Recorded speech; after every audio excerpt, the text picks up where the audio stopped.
여러분 어릴 때 보물찾기 해보셨죠? 보물찾기. 소풍을 가면 거의 빼놓지 않고 하는 순서가 있는데 바로 보물찾기입니다.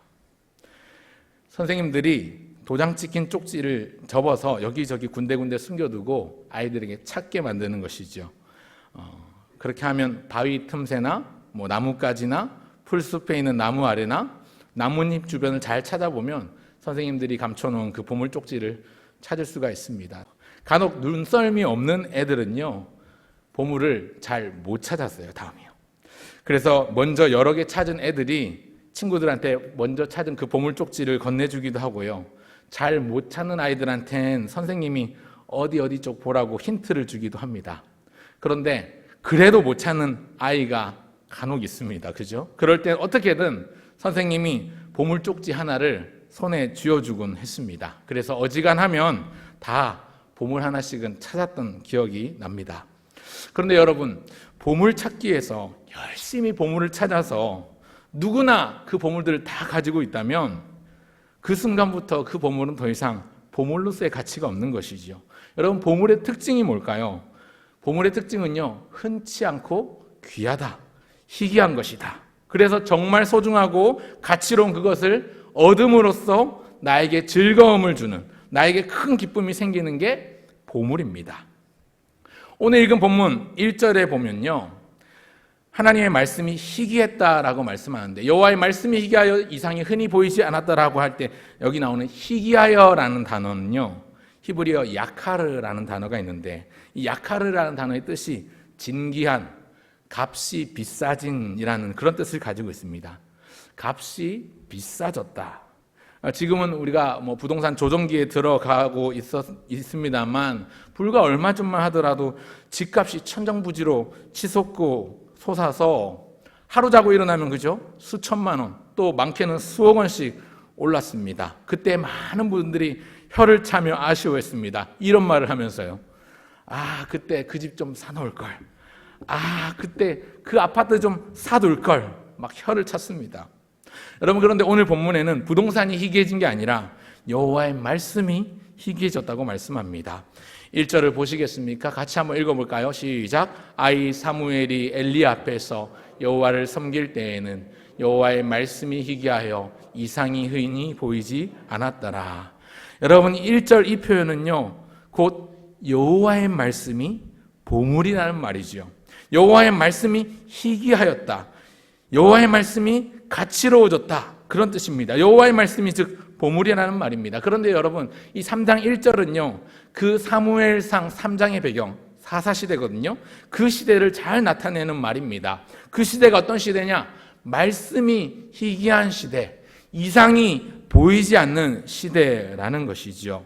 이 3장 1절과 더불어서 그 시대, 사사시대를 가장 잘 표현한 구절이 사사기 맨 마지막에 나오는데요. 사사기 21장 15절에 보면 이렇게 말씀합니다. 그때에 이스라엘에 왕이 없으므로 사람마다 자기의 소견대로 옳은 대로 행하였더라. 이스라엘에 왕이 없어서 자기 소견에 옳은 대로, 자기 마음대로, 자기 마음의 원함을 따라 살았습니다. 그러니 여호와의 말씀은 희귀해졌고 그러다 보니 이상도 없었습니다. 그런 시대를 살고 있습니다. 여러분, 말씀과 이상, 이 두 가지는요, 하나님께서 부르신 하나님의 사람들, 특별히 선지자들을 통해서 백성들에게 자기의 뜻을 하나님이 전달하실 때 사용하시는 가장 기본적인 매체이고 통로입니다. 그런데 이 말씀도 이상도 찾기 힘든 시대라는 것이죠. 당시 그 시대의 영적인 지도자인 제사장 엘리조차도 하나님의 음성을 듣지 못하는 영적으로 어두운 상태였습니다. 참 암울했습니다. 그런데 안타깝게도 이것이요, 오늘 우리가 살고 있는 이 시대와도 참 많이 닮아 있습니다. 그런데 사랑하는 여러분, 이런 어두운 시대 가운데도 우리 하나님은 쉬지 않고 일하십니다. 눈에 잘 보이지 않는다고 하나님이 안 계신 게 아니고요, 하나님이 손 놓고 뒷짐지고 열중시하고 계시지 않습니다. 우리 하나님은 여러분, 눈에 잘 보이지 않지만 그 어두운 시대에도 분명히 계실 뿐만 아니라 일하고 계십니다. 본문 3절을 보시면요, 하나님의 등불은 아직 꺼지지 아니하였으며 라는 말이 나옵니다. 하나님의 등불은 아직 꺼지지 아니하였으며, 이 표현 아직 날이 밝지 않은 밤을 의미하는 표현이지만 하나님의 등불을 날이 밝으면 껐기 때문에 날이 밝지 않은 밤이라는 것을 시간적인 것을 의미하는 것이기도 하지만 동시에 그 시대를 표현하는, 그 어두운 시대에도 어둠을 밝히는 등불, 빛이 아직 남아있음을 상징하는 구절이기도 합니다. 사랑하는 여러분, 우리 하나님은요 언제나 쉬지 않고 일하고 계십니다. 나 몰라라 손 놓고 뒷짐지고 계신 분이 아니십니다. 하나님은 이 어둠의 역사를 끊어내시고자 엘가나라 이름하는 한 사람의 가정을 주목하셨고, 한나라는 한 여인, 그를 어머니로 택하셔서 아들 한 사람을 준비시키십니다. 그 아들의 이름이 무엇일까요? 여러분 한번 대답해 보시겠습니까? 그 아들의 이름이 무엇입니까? 사무엘입니다. 사무엘. 오늘 본문에서 귀한 보물을 발견해 가시면 좋겠습니다. 세 가지 말씀드리고자 합니다. 첫째는요, 하나님의 음성을 듣는 귀입니다. 오늘 제가 사진을 준비했는데요. 여러분 앞에 나오는 그림 보이시죠? 귀입니다. 귀. 하나님의 음성을 듣는 귀. 어느 날 밤 사무엘이 자기를 부르는 음성을 듣습니다. 한 번도 아니고 무려 4번이나 자신을 부르는 음성을 듣습니다. 처음엔 엘리 제사장이 부른 줄 알았는데 엘리가 그 음성이 하나님의 음성이라는 걸 알고는 다음에 부를 때 어떻게 해야 될지 아이 사무엘에게 일러줍니다. 그래서 10절에 보면 4번째 부르실 때는 엘리가 일러준 대로 이렇게 말씀하지요. 말씀하옵소서, 주의 종이 듣겠나이다. 이렇게 답합니다. 사랑하는 여러분, 하나님의 음성이 들리는 것, 그 음성을 듣는 자체가요 보물입니다. 말씀이 희귀한 시대, 이상이 흔히 보이지 않던 그때에 하나님의 음성이 들렸다는 것 자체가 값주고 귀한 보물과도 같은 경험입니다. 사랑하는 성도 여러분, 하나님의 위대한 구원 역사의 시작은 하나님의 말씀을 들음으로 시작됩니다. 로마서 10장 17절을 보면 이런 말씀이 있습니다. 그러므로 믿음은 들음에서 나며 들음은 그리스도의 말씀으로 말미암았느니라. 여러분, 신앙생활에 있어서 가장 중요한 것이 바로 듣는 것입니다. 무엇을 듣는 것입니까? 하나님의 음성을 듣는 것입니다. 여러분, 우리가 나에게만 집중하면서 내 안의 소리에만 귀를 기울이면요, 우리 스스로 열등감이나 소외감이나 여러 가지 네거티브한 부정적인 감정, 박탈감, 이런 감정에 쉽게 휩싸이곤 합니다. 그러나 내 안의 소리에만 집중하는 것이 아니라 하나님의 음성에 귀 기울이면, 그래서 하나님의 음성을 들으면 그 순간 희망이 생겨나는 것입니다. 왜입니까? 믿음은 들음에서 나고 들음은 그리스도의 말씀으로 말미암기 때문입니다. 제 말이 아니라 로마서 10장 17절에 나오는 말씀입니다. 이 아이 사무엘이 하나님의 음성을 들었습니다. 그 음성 앞에 반응했습니다. 하나님의 말씀을 들을 준비를 했습니다. 오늘 본문 3장 10절을 다 같이 한번 읽어보겠습니다. 3장 10절입니다. 시작. 여호와께서 임하여 서서 전과 같이 사무엘아 사무엘아 부르시는지라. 사무엘이 이르되 말씀하옵소서, 주의 종이 듣겠나이다 하니. 사랑하는 성도 여러분, 오늘 하나님의 음성이 들리십니까? 나에게 말씀으로 찾아오시는 그 주님의 음성을 여러분은 잘 듣고 계십니까? 코로나 팬데믹이 끝나고 이제 엔데믹 상황으로 접어들었습니다. 그런데 하나님의 말씀을 듣는 건 이전보다 더 어려워진 것 같습니다. 여러분, 본문 바로 앞장 사무엘상 2장부터 천천히 보면요, 저는 시장에서 파는 꽈배기가 생각이 나요. 꽈배기 아시죠? 어떻게 생겼는지. 꽈배기가 왜 생각나냐면, 여러분, 두 가정의 이야기가 서로 꼬여서 이어집니다.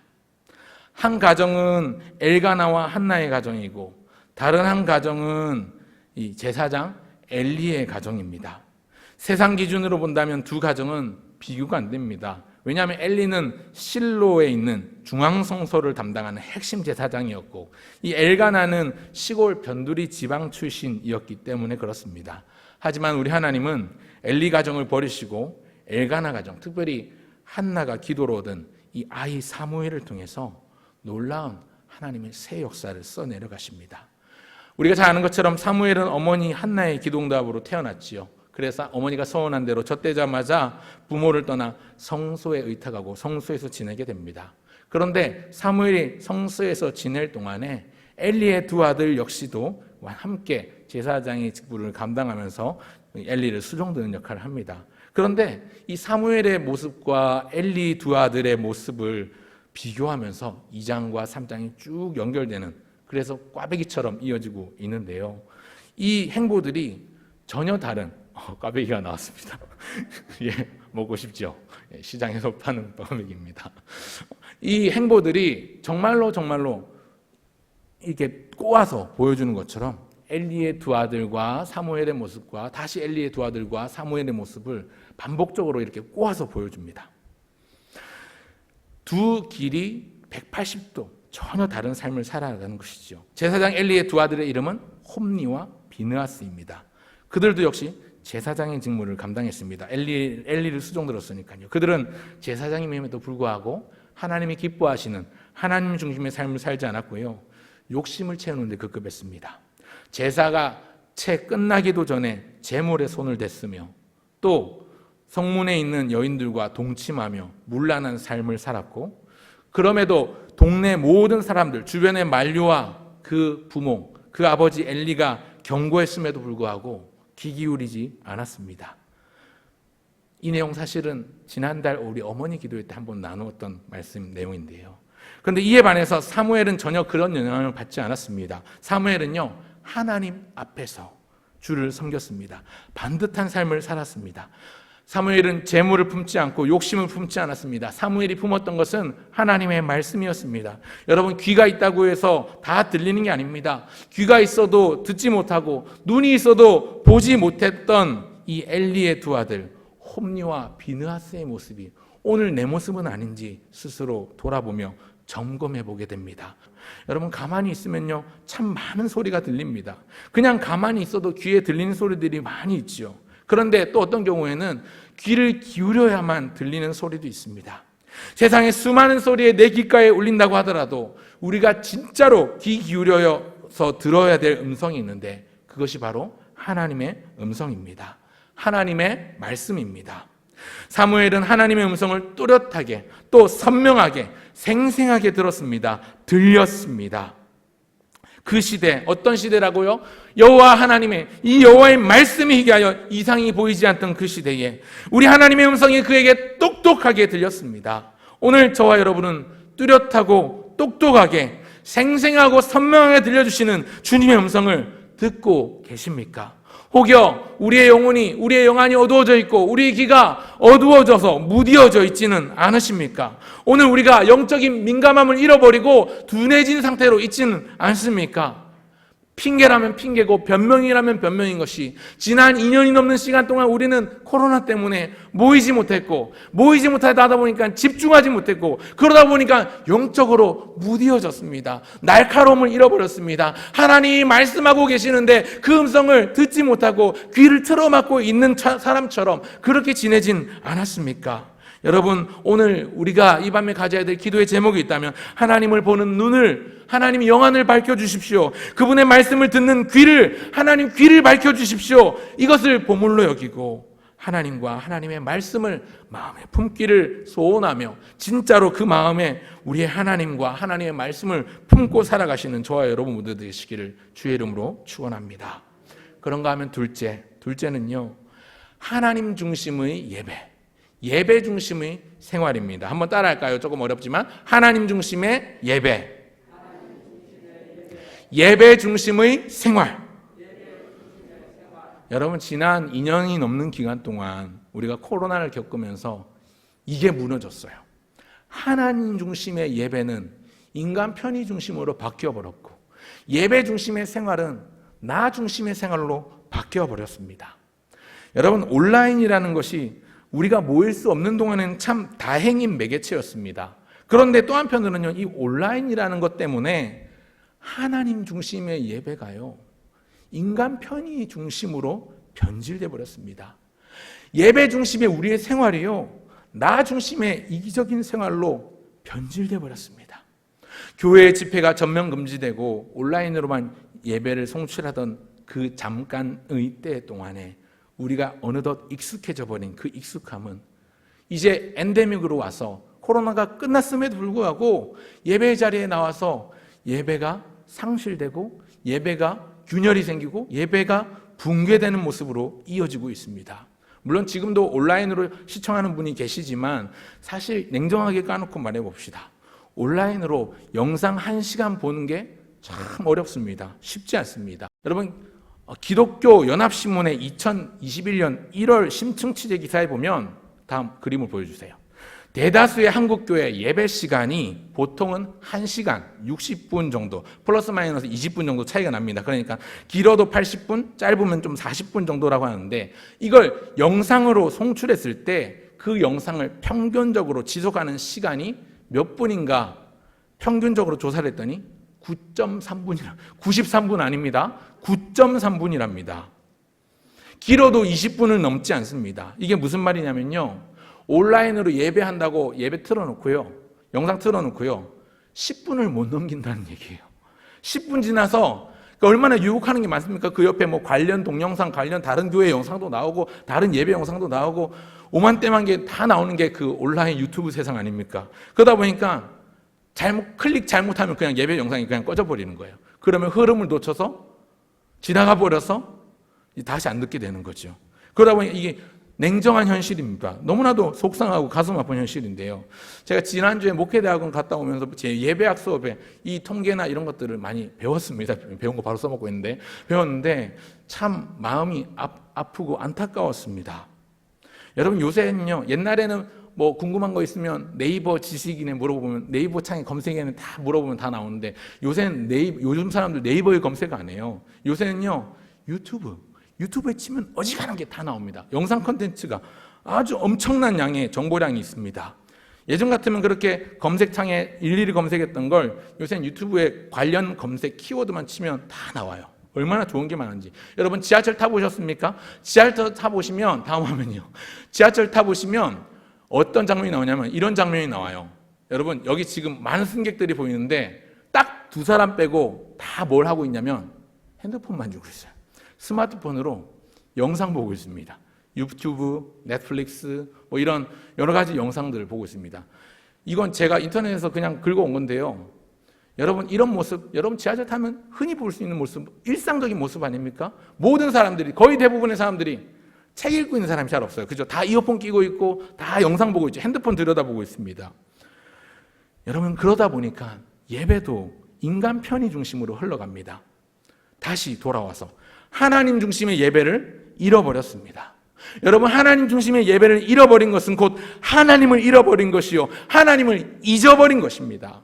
여러분 사사시대의 사람들이 왕이신 하나님을 잊어버려서 그래서 말하기를 왕이 없다면서 그래서 자기 속에는 옳은 대로 자기 마음에 원하는 것을 하면서 그 어두운 시대를 살았는데 오늘 이 우리 시대에도 하나님을 잊어버리고 하나님을 잃어버리고 내 마음대로 내가 세상의 중심이 되어 내가 세상의 주인공이 되어 살아갑니다. 마음에 들면 좋아요 원픽 하나 클릭하고 별로 마음에 안 들면 싫어요 클릭하고 창을 닫아버리는 이런 모습은요 오늘날 우리의 현실입니다. 사랑하는 성도 여러분, 그 어두웠던 사사시대가 어떻게 시작된 줄 아십니까? 성경구절 찾겠습니다. 사사기 2장 7절부터 10절까지 보면요 이런 말씀이 있습니다. 제가 읽겠습니다. 백성이 여호수아가 사는 날 동안과 여호수아 뒤에 생존한 장로들 곧 여호와께서 이스라엘을 위하여 행하신 모든 큰 일을 본 자들이 사는 날 동안 여호와를 섬겼더라. 여호와의 종 눈의 아들 여호수아가 110세에 죽음에 무리가 그의 기업의 경내 에브라임 산지 가하스산 북쪽 딥낫 헤레스에 장사하였고 그 세대의 사람도 다 그 조상들에게로 돌아갔고 그 후에 일어난 다른 세대는 여호와를 알지 못하며 여호와께서 이스라엘을 위하여 행하신 일도 알지 못하였더라.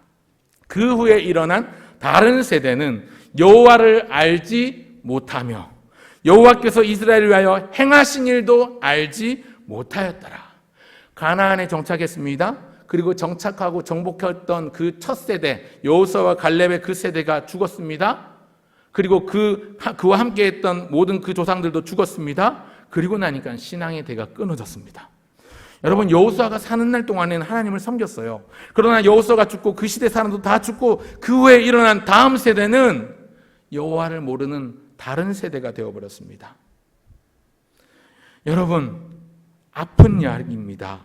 여호와를 알지 못했고 여호와께서 행하신 일도 알지 못했습니다. 왕이신 여호와 하나님을 잊어버리고 잃어버린 시대가 되어버렸습니다. 오늘 우리가 우리 자녀들에게, 우리 손자들에게 하나님을 가르치지 않으면, 하나님이 행하신 위대한 일을 전하지 않으면, 우리의 삶으로 보여주지 않으면 우리의 다음 세대도 어쩌면 여기 나오는 다른 세대가 될 것입니다.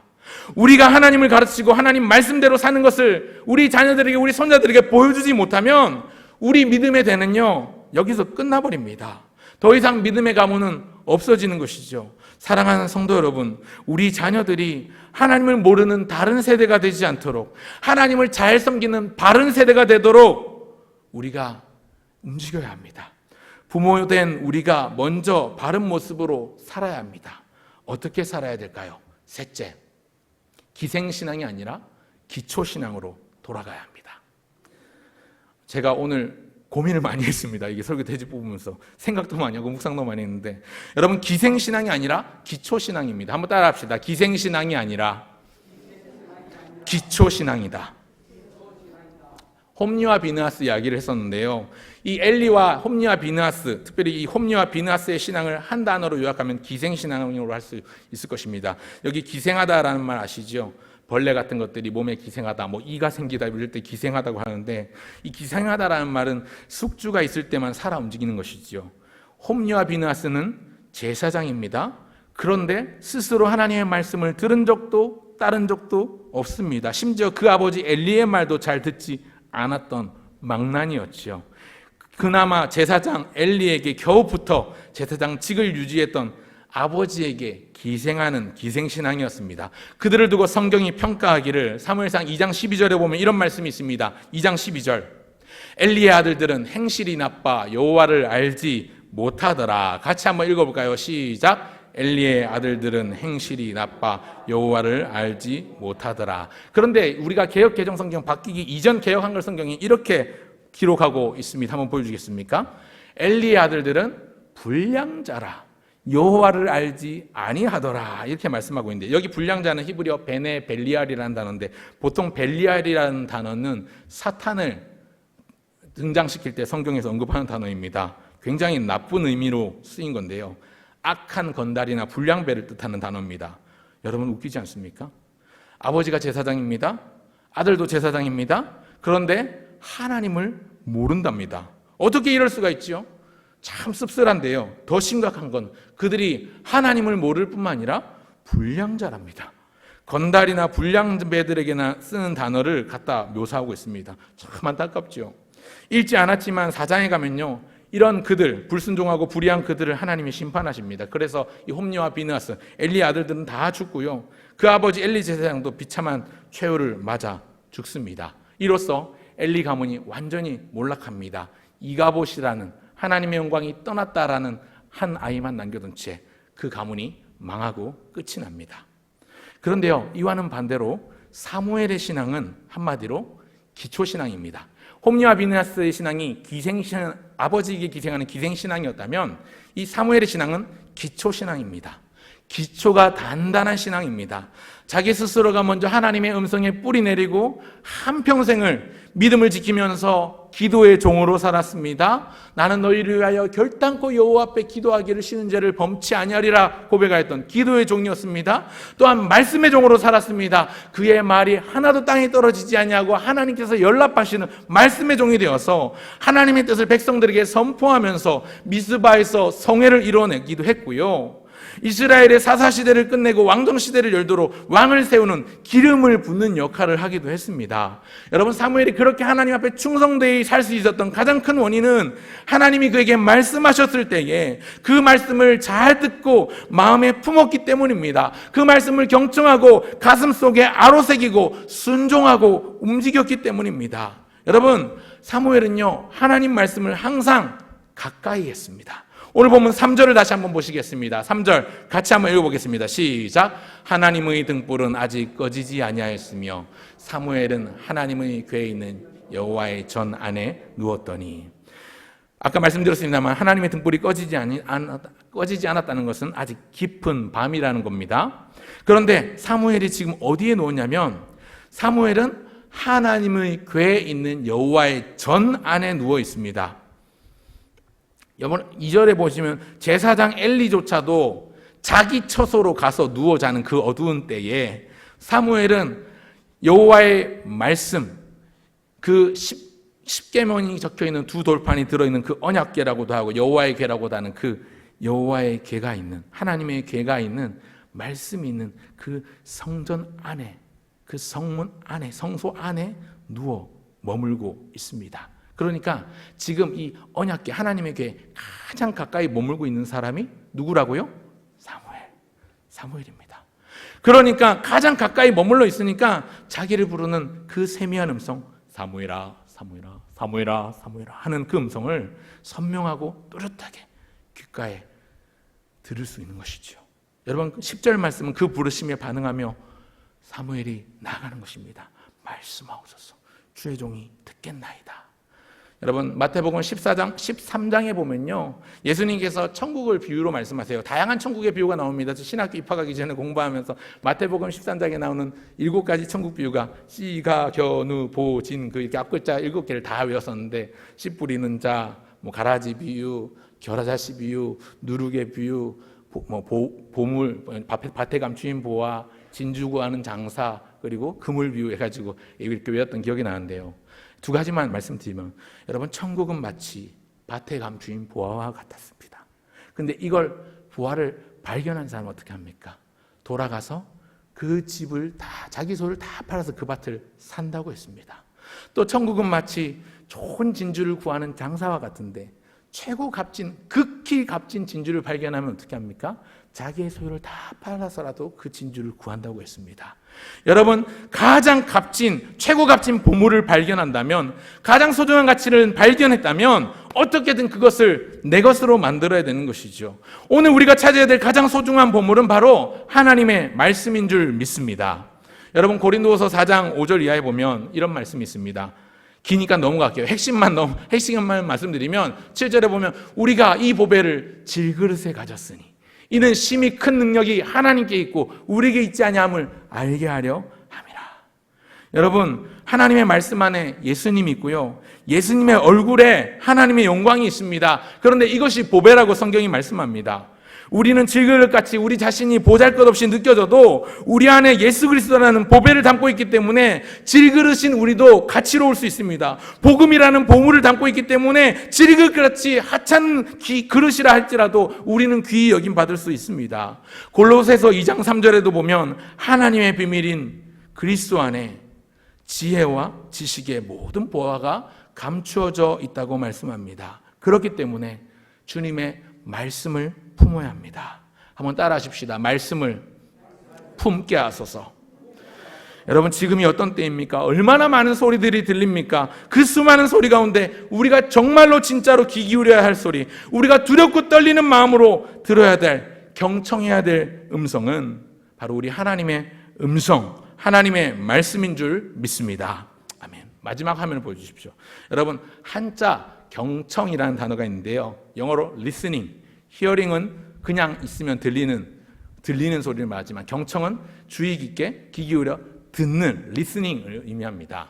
근데 이 기울일 경자에 들을 청자를 쓰는데 이 들을 청자가 재밌어요. 들을 청자가 열십자가 들어가고 눈목자가 들어가고 임금 왕자와 마음십자가 한일자와 귀자가 들어가서 이 들을 청자를 이루고 있습니다. 무슨 뜻일까요?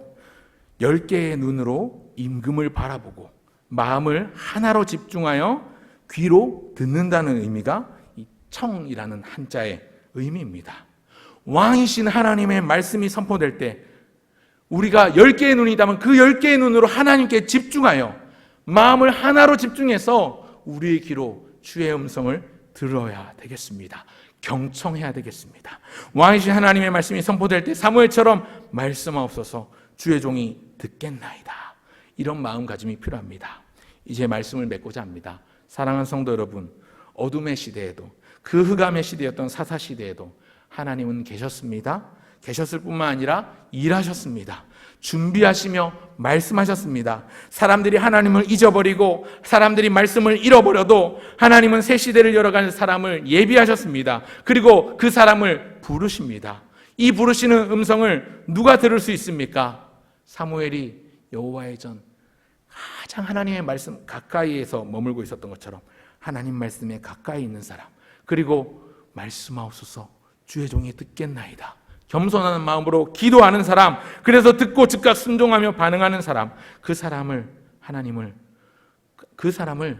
부르시고 그런 사람을 통해서 위대한 하나님의 부흥 역사 가운데 한 획을 써가시고 이루어 가시는 것입니다.